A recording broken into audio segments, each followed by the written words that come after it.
And we're back. It's podcast time. Yeah. It's our holiday podcast, I believe, right? I think it's a holiday warm-up podcast. Holiday warm-up podcast, yeah.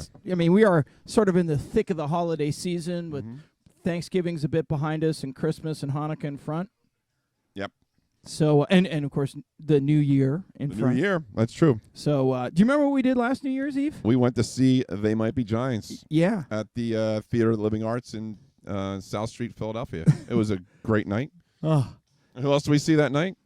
Jonathan Colton from wait, don't tell me. What's the show that he does, Lucas? Ask Me Another. I've never seen that show. Yeah. It's a quiz show. I'm fortunate enough to have my 8th grader here with us, and he's providing us background information. That is a quiz show on NPR hosted by Ophira Eisenberg. So say that 10 times real fast. There you go. Yeah, it was that was a tongue twister, let me tell you. But yeah, Jonathan Colton has a birthday in December too. So Jonathan, Excellent. If you're listening, we love your work. Happy and birthday. We really loved your show last year. We loved it. It was awesome. Yeah, I'm still trying to figure out what that instrument was that you were playing, and it Let us wasn't know, a guitar. please. Yeah, you can. What's our email address for the show? MikeMarkMusic at Gmail. Yes, or just hit us up on our Twitter feed or our Facebook page. Which is I'm probably sure a you better have a choice. Facebook page.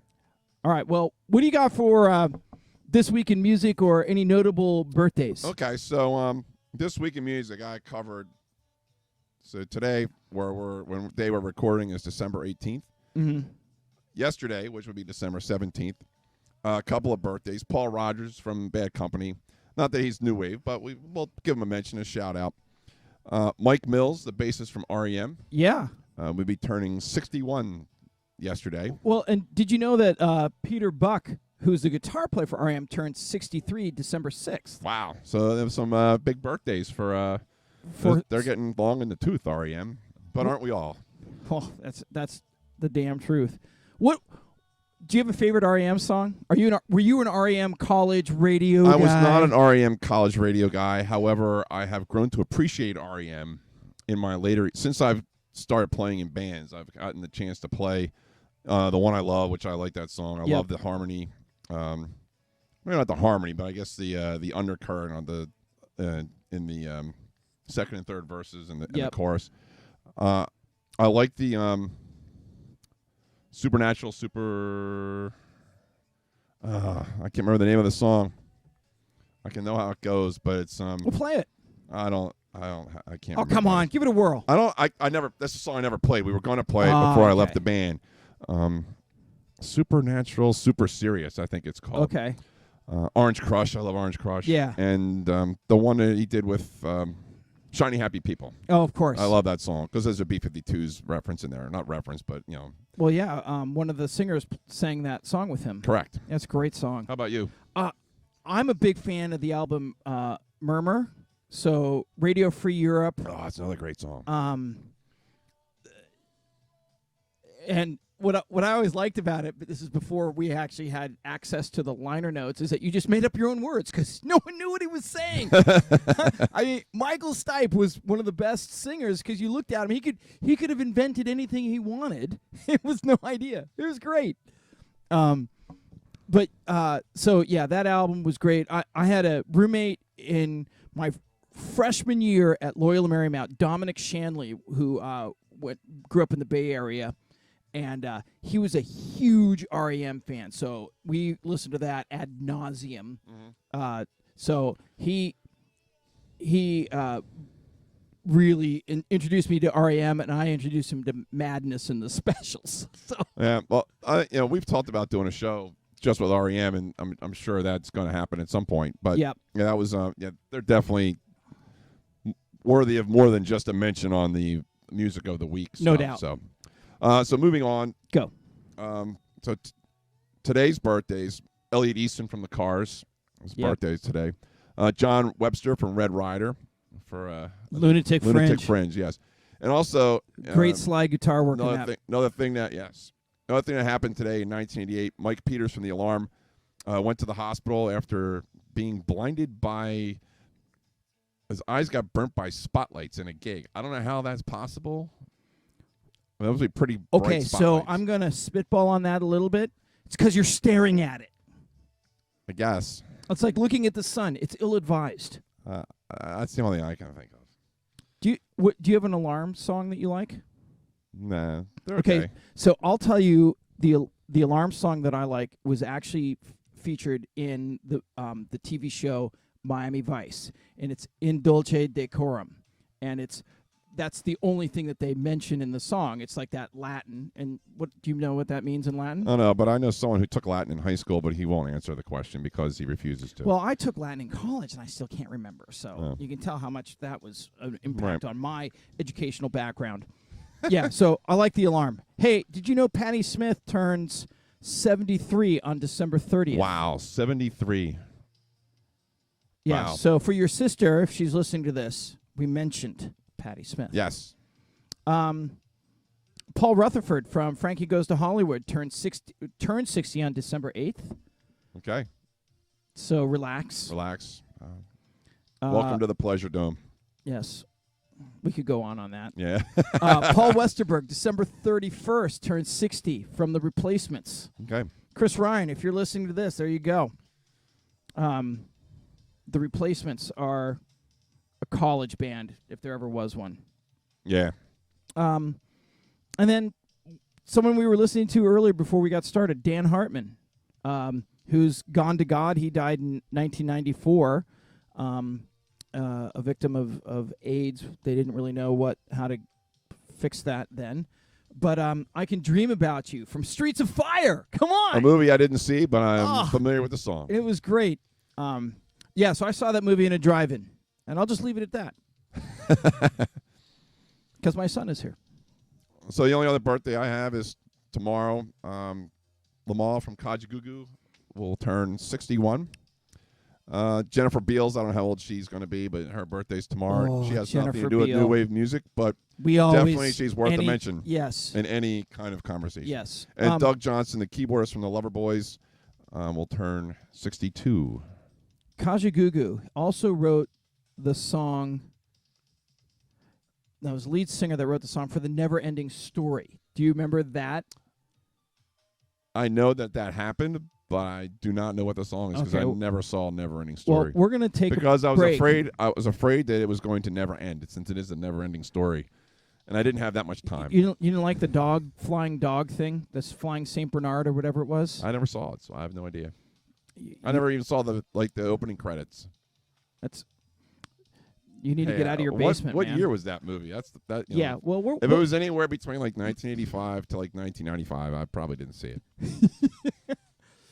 Unless it was an action movie or a ridiculous. Not really. It was comedy. Your garden variety young adult fantasy that, dorks like me totally loved. All right. So there you go. Well, you just pegged yourself as a dork, Mark. Well, and your son is over there nodding in agreement. Yeah, he knows. He knows. I'm proud. I'm a nerd. And I'm proud of being a nerd. Hardly that. Okay. Not proud. Hardly a nerd. Let's take a break and then we'll come back with Beer of the Week. Beer of the Week. Beer of the Week. Beer of the Week. Beer of the Week. So what's funny about that is this is round 2. Round 2 of Beer of the Week. We got about 5 or 6 minutes into Beer of the Week and realized we weren't recording anything. So here we go. 21st Amendment Brewery has a special seasonal. What's it called, Mikey? Fireside Chat. And what do you think of it so far? It's a winter spiced ale. I enjoy it. Yeah. It definitely has some hints of some summertime spices, like a cider or cinnamon type of taste, in my opinion. That's your can, and look, when you go to the website, this is what they say about it. This is 21st Amendment. I don't know if we said that already. Oh, yeah, out of San Francisco. Yes, a great brewery, by the way. They know exactly what they're doing. Yes. And how awesome is it that, you get a beer like this out here, and look, we've been getting on the East Coast Anchor for years and years and years, like Anchor Steam, the Sierra Anchor Nevada. Porter, Sierra Nevada. So it's nice to see another player coming out of that market that's really going about it the same way. So So 7.9 on the ABV which is a little strong. and a 45 IBU. So for what it's worth. Not too bitter. So this is what they say. Like FDR's Depression-era radio addresses, which were like a kick in the butt and a hug at the same time, our Fireside Chat is a subtle twist on the traditional seasonal brew. We begin with rich, dark English-style ale, and then we improvise with spices until we know we have a beer worth sharing with the nation. I wonder what that process is like. Do they just sort of shake it out there, like the cinnamon and the nutmeg and the cloves, and then when do you know you've got it right? I guess they just have to, go for it. We'd almost need to talk to a brewer about that. Yeah. I know one. The guy at Iron Hill will be happy to be on this chat, by the way. Well, we should have him on then. Yeah, I think we will. Okay, Fireside Chat is our holiday seasonal, available from November through December in 6-pack cans and on draft, which, again, nitro would be so Nitro would good. be really good. Oh. Yeah. Brewed like a classic warming strong ale, but with a subtle blend of hand-selected spices, as earlier discussed, for just the right festive flair. And yeah, I think that's right. I think if you were like in the ski lodge or around the fire or a fire pit or something like that, this would be the right. You know anybody with a fire pit? Yeah, actually I do. I do too. It's ready to go too.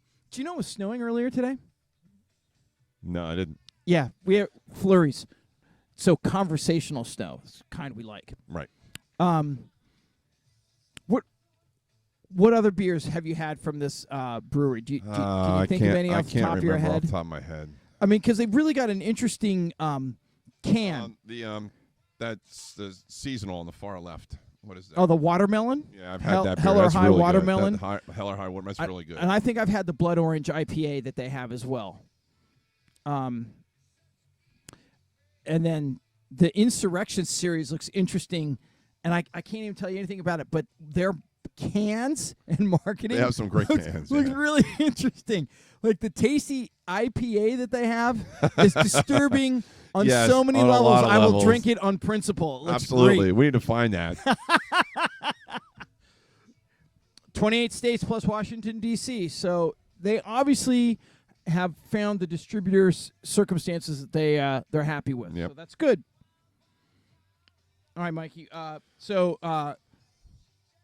Stephanie Wilson, we toast you, as always, with our Mike Mark Music and our special. Our San Francisco and Sacramento crew, please. Yeah, get down there, feel free buy to some beer, and send it to us. Absolutely. I've spoken. Yes, we have spoken. So if you want us to review your beer, send us an email, contact us on Facebook, send us your beer. We will review it. Did we say send us your beer? Send because us your beer. We want your beer. We want your beer. 2, 12, 24. We will drink them.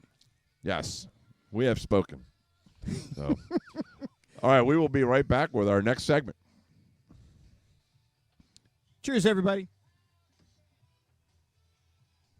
INXS. Yeah, we've been waiting to talk about this band for a while. I'm glad we waited because we needed to get our ducks in a row relative to something like this because in my opinion they are you can't pigeonhole this band. They have so many ways to go. Oh yeah, I mean early on they probably were considered like a ska band, weren't they? I mean like the first album or two. I mean well, sure. I mean, they got their start in the Sydney suburbs of New South Wales, for those of you that may not know that they're Australian. I hope you do. But yeah, look, they were cut from the cloth of that whole new wave thing, and until Shabu Shaba and then the swing, which I think for me are there probably have been more successful albums, but they did not miss a step in the album The Swing. For me, that is my favorite album. Just refresh me. What songs are on The Swing? Okay, so you've got I know.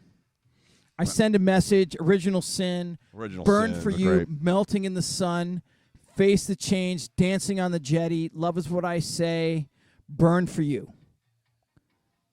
right? It has that quintessential early 80s synth pop sound that if that's the space you like to hang your hat and play in, there's not a bad song on the swing. Okay. And Shabu Shaba probably has more echoes to some of their later stuff, right? More guitar-driven, funky bass lines, but all through it, Michael Hutchence' vocals are clearly the focus in the way that He's amazing, or was amazing. Freddie Mercury's vocals, for all the unbelievable things that Queen is, that is a vehicle for Freddie Mercury's vocals. Correct. I think. I mean, and that's taking nothing away from their incredible musicianship. Which they are incredible musicians. Right. I mean, Brian May is amazing, but that's certainly sidetracking, which we don't want to do in this case. No. But yeah, Michael Hutchence was the face of the band. I mean, he might not have been the songwriting genius that someone like Freddie Mercury was, but man, that guy could sing. Yep. He didn't have the range that Freddie Mercury has, but I think he actually had better stage presence than Freddie Mercury, and that was one of the things about Freddie Mercury and others that other stage presence was great. I think Michael Hutchence met and exceeded that. I mean, as we talked about before we came on, no matter what your flavor is, Michael Hutchence did it for you. I mean, you couldn't take your eyes off him. No, he had moves. I mean, he could dance a little bit. I mean, he wasn't Michael Jackson, but he could certainly dance. Yeah. And I think his voice is very mesmerizing. Like when he sings, I pay attention to what's coming out of his voice. He reminds me of some ways of Lenny Kravitz. Like, yeah, you a little can't bit. take your eyes off him, but with an unbelievably diverse. So you have songs that are like "Don't Change" or "The One Thing" or "Dancing on the Jetty," and then you have all that funky stuff that they did later with "Kick" and "Listen Like Thieves." Those albums. Did you how versed are you in their discography, like the early albums? I'm not too versed in it, but I mean, it's not like the early stuff I'm not too familiar with. But so I can remember, and we may have talked about this before, sitting and watching MTV and seeing the video for "Don't Change," where they come in on the forklift into the airplane hangar. And you realize that wasn't supposed to be where they were filming. No, I had no idea that. They were supposed to be actually on the airport runway, but it was raining that day. Well, or cloudy worked. Or something. It worked. Oh yeah, I couldn't think take my eyes off it. And they come in, and the drummer's there on the platform, and they're playing, and it's just unbelievable. Yeah, I love that song. I mean, I played it in bands and stuff. It's looking around for a good patch, but I mean, I just love that song.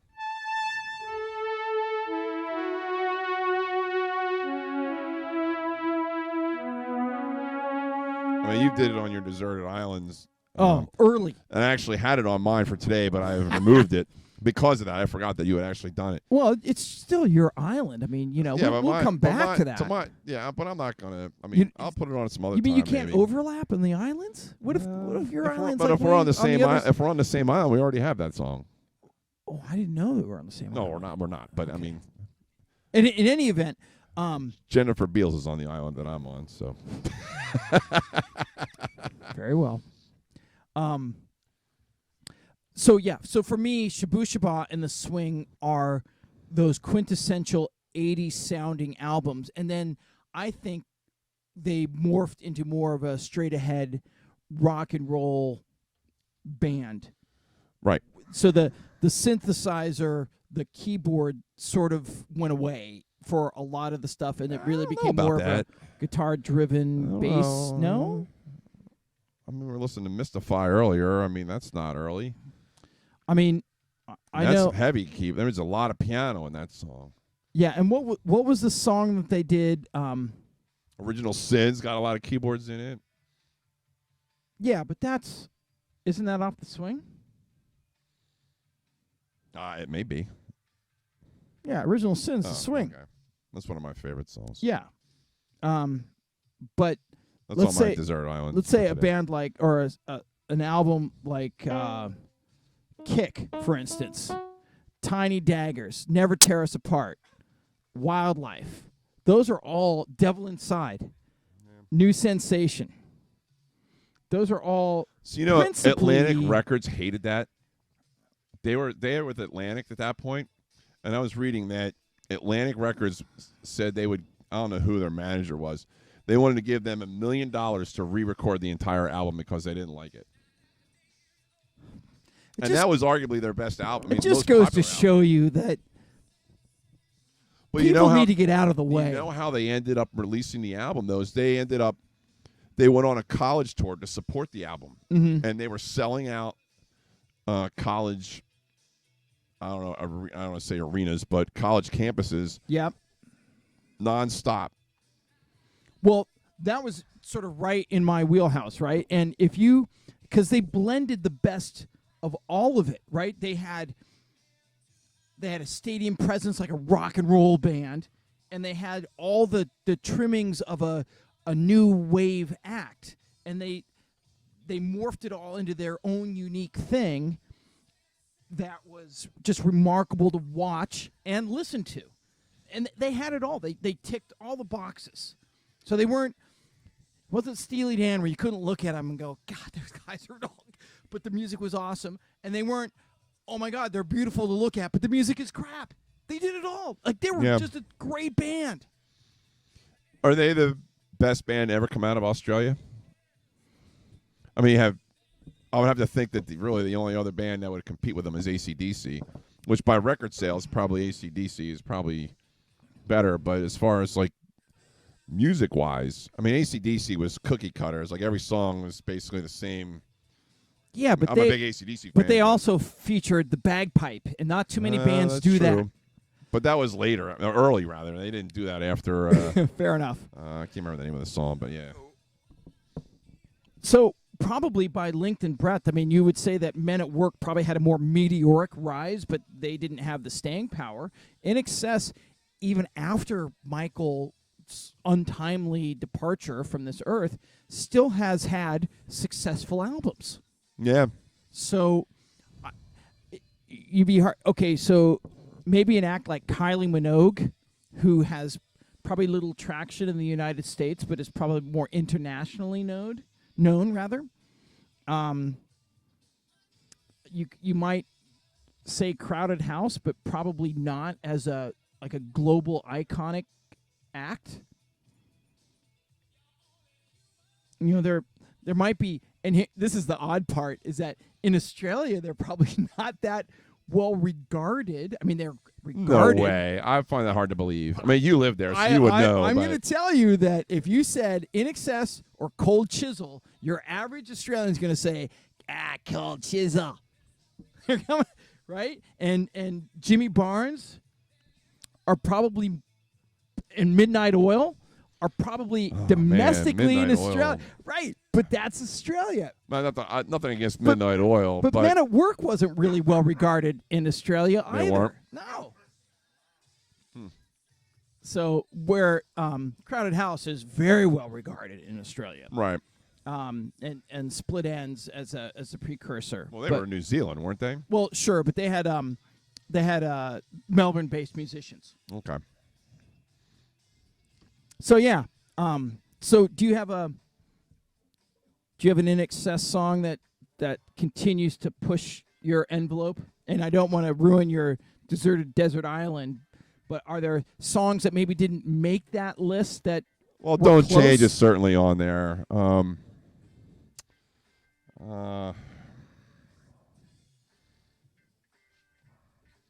Elegantly Wasted, which I know we had talked about that when you first got here, even though it's a little newer, but that song's pretty cool. Yeah. No, it's great. I think some of their more recent releases with the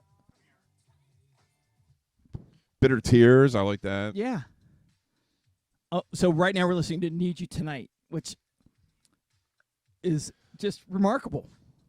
But one thing I don't like about this song, this is a great song, but when they did the whole Bob Dylan thing at the end with Yeah. the Fascinate and all that Yeah, stuff. the 8 songs. The 8 or stuff. 8 words, rather. I mean, Yeah. the video, I love the video. I thought the video was really cool Mhm. for that. But I wasn't a big fan of that part of the song. This part, totally different. I really enjoy it. But so, I mean, what about you? What's your guilty pleasure? Well, of course, I can't say much more because I have 3. I did my INXS Deserted Island stuff. Okay, so I'm going to rank the albums, okay? So in my INXS hierarchy, I know where this is going. the first is The Swing and it's not even close to me, with Okay. Shabu Shaba being second, I knew that was coming. and then Kick in 87, 3, Listen Like Thieves, 4. Because at that point, then some of the newer stuff, like Full Moon, Dirty Hearts, which again, new is relative. That was 1993.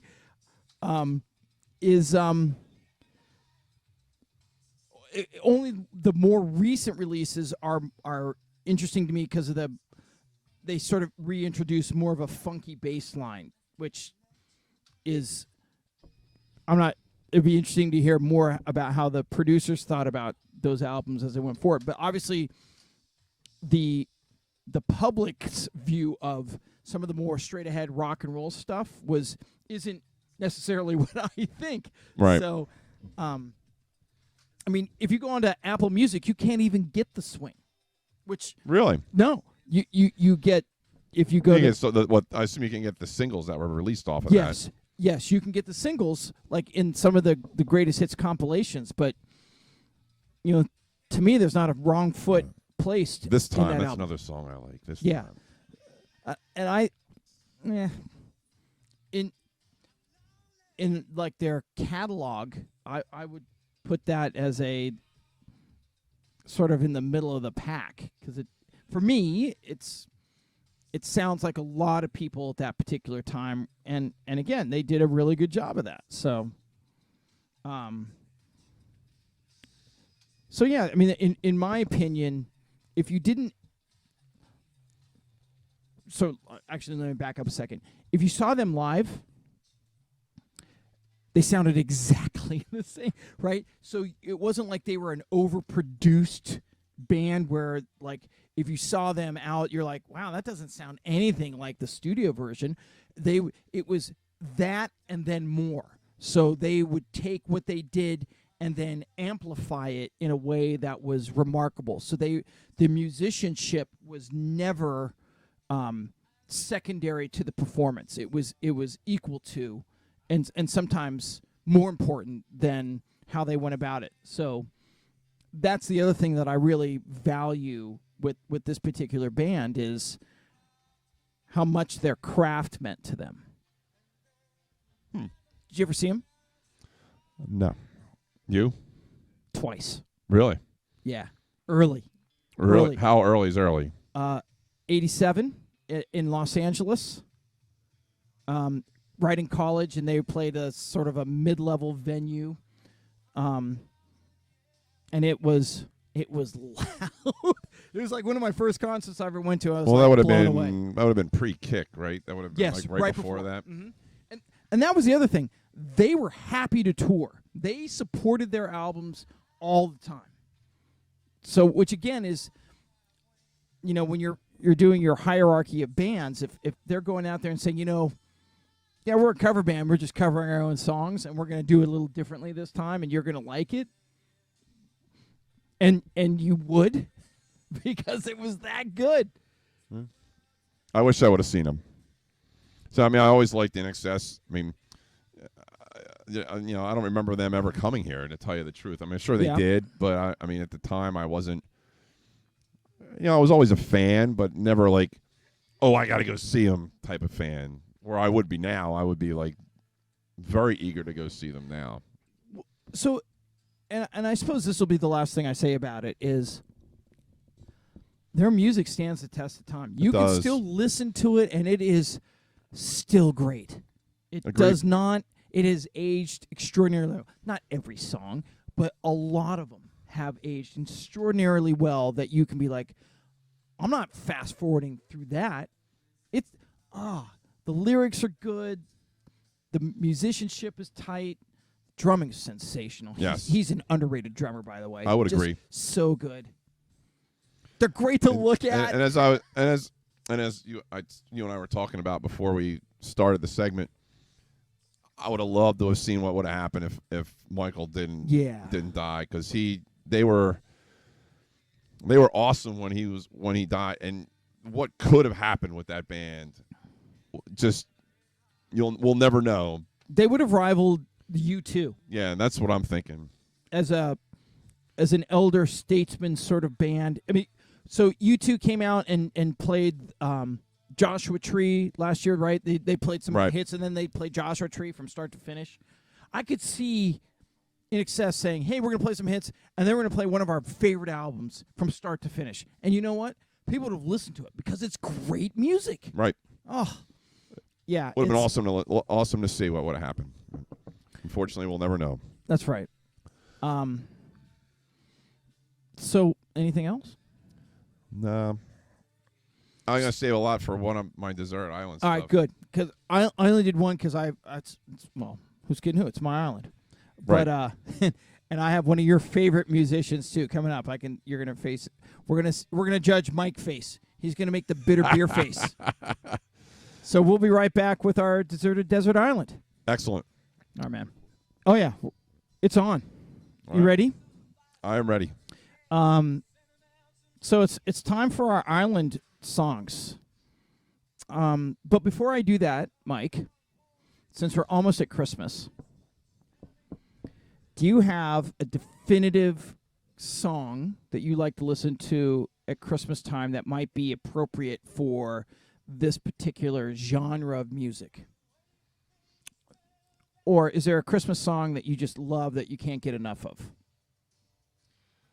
I have it here. And I love putting Mike on the spot because I did mention this to him earlier today. And in fairness, so I'm going to vamp for a minute. I actually have a Christmas playlist of these kind of songs that are probably like 80s style musicians that have taken. You have XTC on the list?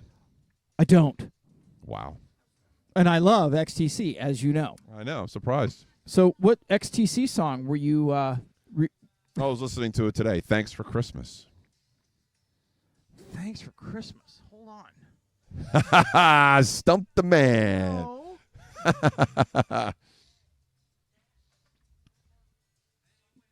So Thanks for Christmas by XTC. It might actually not be under XTC, but it is XTC. Yeah, okay. I'm going to have to do some more research on that. Three Wise Men. That's really cool. Okay, so... Go. Well, Santa's Beer by They Might Be Giants would have to be in there.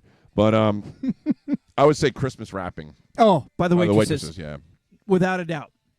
Now, are you aware that the Pet Shop Boys have a Christmas song? Yes, and I was listening to that today, too, and that's a great song. If you like the Pet Shop Boys, again, they did not reinvent the wheel. No, it doesn't often snow at Christmas. Yeah, great song.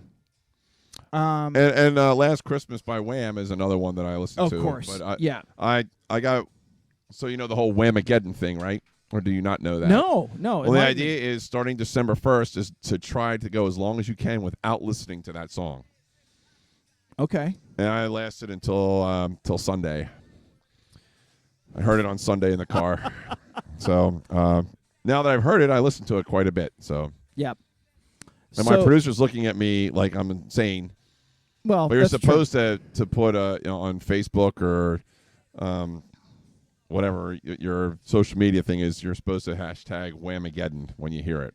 I did not do that because I just don't do that kind of thing. But I don't know that I've heard it though this year. But again, I have a 4-hour and 10-minute Christmas playlist, so I don't necessarily have to listen to that. But I will say, you know what I heard before I got over here? I heard the Muppet version of the 12 Days of Christmas. Oh, that is great. Great. Here's a total sidetrack story for that. Go. So I've always had to play at church, I used to play for the CCD, Faith Formation, whatever you want to call it. They would have a Christmas program, and they wanted us to do the 12 Days of Christmas because that actually has a religious connotation to it, which I never knew until then. So 10 Lords of Leaping. Right. So we did that, and we did it the Muppet version. So we would do ba-dum-bum-bum. Nice, yes. And we would do it the first time we would do it. Nobody would do it. But by the time we got to like day 9 or 10, everybody was in. All the kids were in on it. And that's great. So that was like that was my moment with that. I love it. Unfortunately, we don't do that anymore, so I can't have that much fun. Okay, so I've got one for you. Do you know Madness has 2 Christmas songs? No way. Yes. So they did a version of Sleigh Ride. So I'm going to play it for Mike now. Exactly what I would think out of Madness. Little reggae version. And then they also do an Inanity Over Christmas. They actually wrote an original song, which is fantastic. If you have not heard it, it is something that you should listen to. Mike's bopping his head. This is great. Cool, though. Yep. And then I also think, and I know he's not an 80s act, but Wonderful Christmas Time by Paul McCartney yeah, that's a cool song. is fantastic. What about the Pretenders? 2,000 Miles? I haven't heard that. Yes, you have. You just don't remember. Are you sure I've heard it? Yeah, you would know it if you heard it. All right, that's your homework. All right, I got to do that. That's your homework now. So I got Madness going for Mikey right now, and everybody introduces themselves and they play their song. Are you familiar with Sean Kelly, who is the lead singer for the band The Samples? No. Well, The Samples are from Boulder, Colorado, and they're well known in certain circles as like in 80s. They're kind of a jam band in the Grateful Dead, but not. But he actually has done a guitar Christmas album, so that's really cool as well. What about Tom Hanks? You've heard of that guy before? No. Who is he? He was in this show called Bosom Buddies. Oh, and funny you should say that. Is Andrew and I were talking about that today at dinner. Bosom Buddies. Yep. And by the way, the other guy, do you remember what movie he was in? The Wonders. That's right. He was in The Wonders, wasn't he? Yeah, it's great. Anyway, Tom Hanks was obviously the voiceover for the Polar Express. So those hot chocolate and the Polar Express are fantastic. Can never get enough of that at Christmas time. And then we talked about the waitresses. This will be. I've got 2 more I have to do. So the Glee cast did a version of Christmas Wrapping. Oh, really? Yeah. So that's definitely worth. And then, lastly, Mark King, who's the bass player and lead singer for Level 42. Okay. Did a version of All I Want for Christmas Is You, which is Mariah Carey's song. And the bass line in this is so quintessentially Level 42. It's fantastic. So I'm going to play that for Mike as we finish listening to this. So if you can imagine a thumb-slapping bass. Yeah, that's pretty cool. Isn't that cool? So we're going to put all these in the we're going to do a special Christmas 80s influenced Apple Music playlist, which I know people are downloading, so that's great. Thank you for doing that. Keep doing that. And now on to my deserted desert island. So keeping with our featured artist, INXS, Love Is What I Say, which is off the Swing album, which was released in 1984. It was not released as a single, so it's not on any of like the greatest hits. You actually have to get the album. You like that? I do. To hear the song, but it really, if you sort of juxtapose the swing and some of the later releases with a lot more bass influenced. And I believe Nile Rodgers produced that album, so you can hear his influence through that. You can see that that's definitely something that they are. Please don't spoil it for me later. Oh. Oops. And then Michael Hutchence' sultry voice is just so sensational. So that's my first song. And okay, full disclosure, our dogs are not necessarily getting along, so everybody's going to have to engage in that. Now, an artist that we've talked about before, we actually saw him play. Yes, we did. And we will, I think, going to dedicate a full show because of his influence and stature in the 80s. Howard Jones. I think Human Lib, that album, and my favorite song off of that is New Song. It's a great song. If you're in a bad mood, play that song. Yep.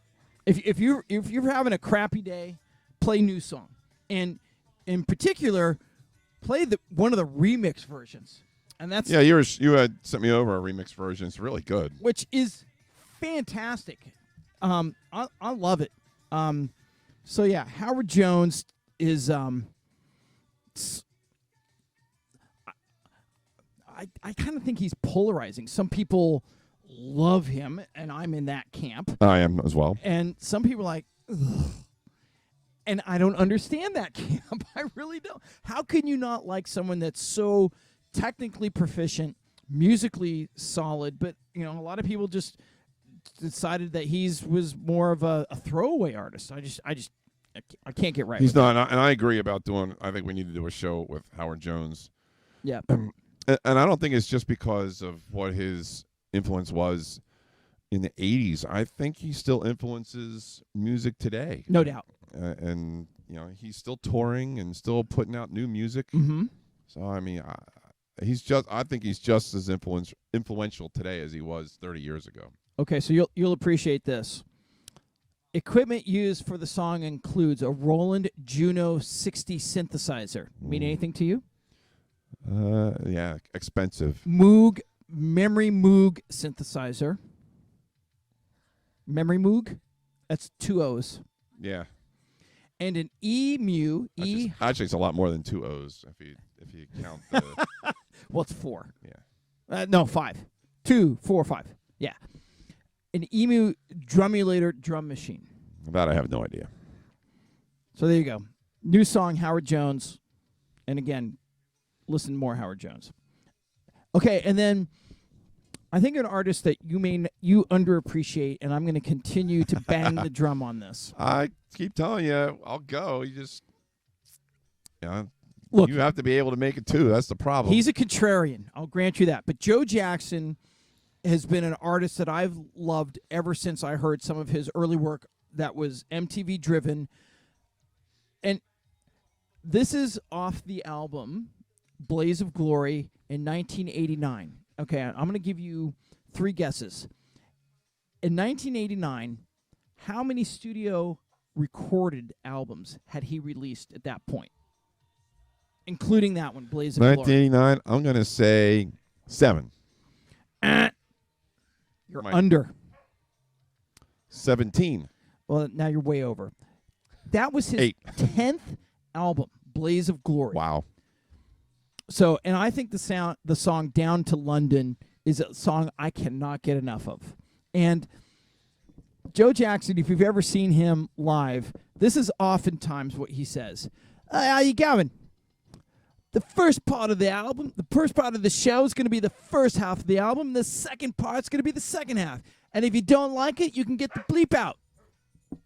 And I love that about him. He wants to play his most recent stuff because that's the most interesting. He's probably softened in his advanced age that now he understands that people are coming to see the hits. But when he was in his 30s and 40s, he was like, I ain't playing that stuff anymore. You're not here to, I'm here to play this stuff, and if you don't like it, you can get out. And what he should have said is, and I'll refund you the money. Of course, he didn't say that, but yeah, right. Like none of them do that. So yeah, so So Blaze of Glory, he loved at the time, supported it massively. He had an 11-piece band, and the public or the critics hated it. Hated the album.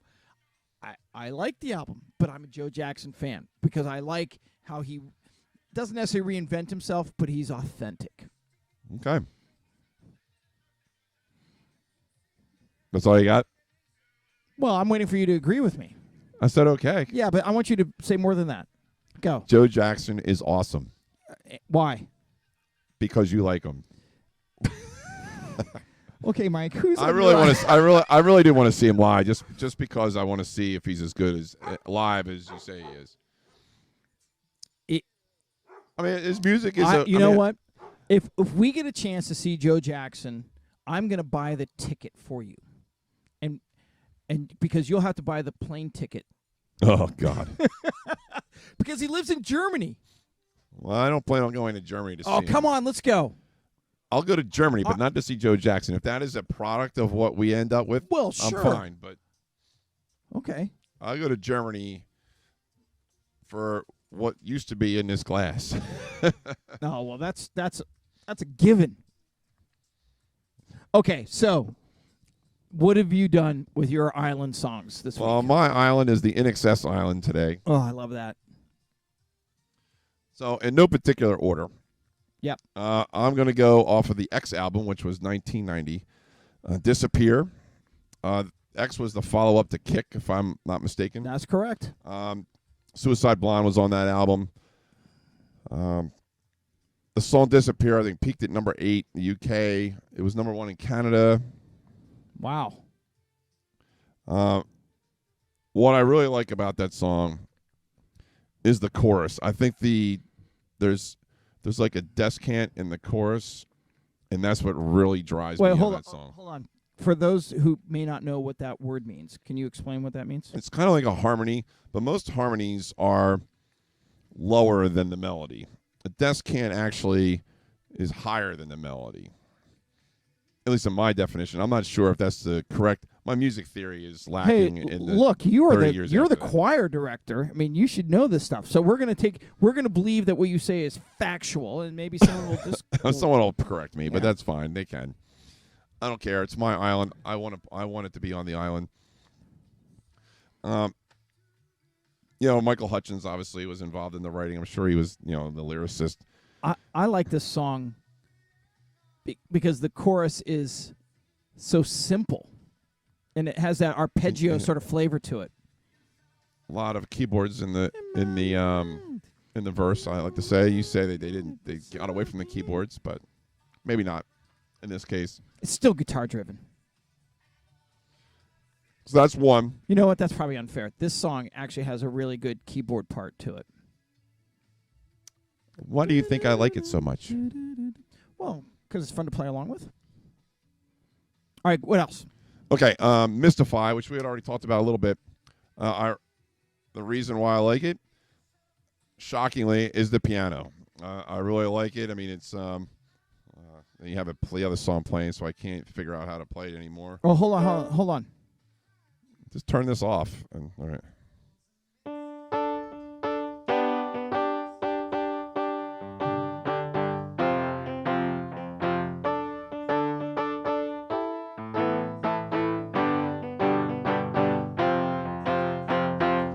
I mean, it's a great piano riff, in my opinion. Who is their keyboard guy? It's one of the brothers, I think. One of the Ferris brothers? Yeah, I'll tell you in a second because I have it written down. It's Andrew. And Panda Response. Yes, of course. Yeah. So it is one of the brothers, which I would never have thought that the keyboard player would be one of the brothers, but because there's 3 brothers. Those who don't know, there's actually 3 brothers and a cousin. Is there a cousin involved too? Yeah, I think so. Interesting. Yeah. So there's 3 brothers, a cousin, and Michael Hutchence. Then, right? Mm-hmm. That's it. There were 6 of them initially. Okay, then there's one more. Yeah, math not my strong suit at this time of the evening. You know how they got their name? Well, I think they were told to change their name, weren't they? I mean, yeah, they originally like the Vegetables. Yeah, or it was something like that. garbage name, and someone's from like another band said, Midnight Oil. there you go. But you know what they're named after? Some like jelly or something. I have that written down too. I was going to bring it up earlier. It's not but Vegemite, that's for sure. It was a brand of jam, which was IXL, and the band XTC. Oh, I know IXL. That's good jam. Is it? Yeah. So they combined these big green jars are great. They combined that with the band XTC name, I think. Oh, that doesn't make any sense to me because I don't know where the N came or the S. Yeah, we're gonna have to drag you down that space. Yeah, I think, we're at not some going stage. down that path. Oh, come on. Why not? I don't know. The seats are bigger on the big planes, True. and they serve booze. For free, usually. Yep. I can't drink on a plane. I don't know what I can't means. Yeah, I hear you. It's bad if I drink on a plane. Let's put it that way. Okay. All right, so my third song is Original Sin, also, which is from the Swing album, I believe. Yes. And we were talking about Nile Rodgers. So Nile Rodgers produced this song, which you may or may not know. Yeah, may or may not. Or may. Or may not. It was their first #1 in Australia. Yes. You may not have known that. I did know that. Okay, you didn't know that. So Nile Rodgers wanted to record one track with them, and that's where this song came from. Who's singing backup vocals? Do you know the answer to that question? Yes, I do. It's not John Oates, but Daryl Hall. Yes, it is. Daryl Hall. And so the original lyrics, though, in the chorus were "Dream on, white boy, dream on, white girl," and Nile Rodgers suggested the change, and actually that change was met by a little bit of controversy. Oh yeah, I would imagine, because I can remember listening to this song in the early '80s as some of a Chocolate Thunder sort of fellow that I am, and going, "Ooh, that's interesting." Yeah. Good. I mean, but you figure it's Australia. I mean, why wouldn't they be a bit more progressive? Which they're not, by the way. And I guess Nile Rodgers is from a mixed race family. Yeah, as well, he is too. So I think that's kind of where it came from. So that's great. So I think this song is really cool. I didn't realize that Daryl Hall sang backups, and that wasn't why I picked the song, even though I'm a huge Daryl Hall fan. And did you see the quote? He's like, "I don't know where they pick me. These guys can really sing." But he's great too. God, Daryl Hall. They are. I could talk for years about Daryl Hall. I've seen them in concert. I met him in the airport in LAX, like flying back from LA to back here, and one of the most genuine, nice guys you could ever really, because he doesn't come across that way on stage. I would have thought John Oates would have been that guy. He was not Daryl Hall. So to me, we had a lovely conversation about Philly, and in the 5 minutes, maybe I caught him in a good day, but he was charming. Have you ever watched Live from Daryl's House? I've watched a little bit of it. There's some great stuff on there. Some great stuff. And I think John Oates is down in like Nashville or something like that now. He could be. All right, what other INXS songs? Come on. It. I only got 3. You don't want to go with Old World, New World? No, New Sensation? I was going to... No, I was Need You Tonight? I was going to do Beautiful Girl, but I wasn't allowed Shine to Like because It it's Does? too late. Maybe I'll save that for another day. But this time? And Don't Change I was going to do, but you already did it, so I figured there was no reason to double up. The islands don't overlap. I realize that. I like Don't Change, but we've already talked about it. What you need? What you need's good too. What about Wildlife? That's a good song too. Off of Kick. Yeah, it's a good album. Kick has a lot of great songs. It's not. It's not that it's not a good album. I don't think it's as good as The Swing, but it's good. But it's hard to say it's new wave-ish. Yeah, it's a stretch. I mean, to say it's new wave. It's more of a rock. If you think it's new wave, would you say that the Hoodoo Gurus are new wave? Do you even know who they are? No. So I would have to say that they're We're new gonna do an wave. Australian '80s music thing. Well, that's originally where I thought we were going with this, but then we narrowed. We couldn't get past the INXS. I mean, we'll have to definitely go into a whole night of a whole podcast full of Australian bands. We're gonna get you not named INXS. A Richmond Tiger jersey to wear. I'm getting the guys at work into Australian football. It's the best. They had game never ever. heard of it before because It's the best They're all game like ever. inner city Philadelphia guys, and I'm like, oh, you ever watch this? We put it on, and they're like, wow, this is unbelievable. It is. It is unbelievable. It's like kill the man with the ball. No, it's Yes, it is. They're trying. It's a contested mark. I'll tell you right now. Bet. So, All right. Well, that'll about wrap it up.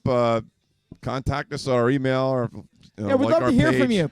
Feedback, whatever you think. We really we're interested in hearing you say. We like to think of ourselves as collaborative, and we're hoping to do one more episode after Christmas and take us into the 20s. Wow. The Roaring 20s. Roaring 20s. Hopefully, roaring full of good music. It's always good music. Man. Always good music. So. All right, Good I'm Mark music. Tillman. I'm Michael. We'll see you later. See you next time.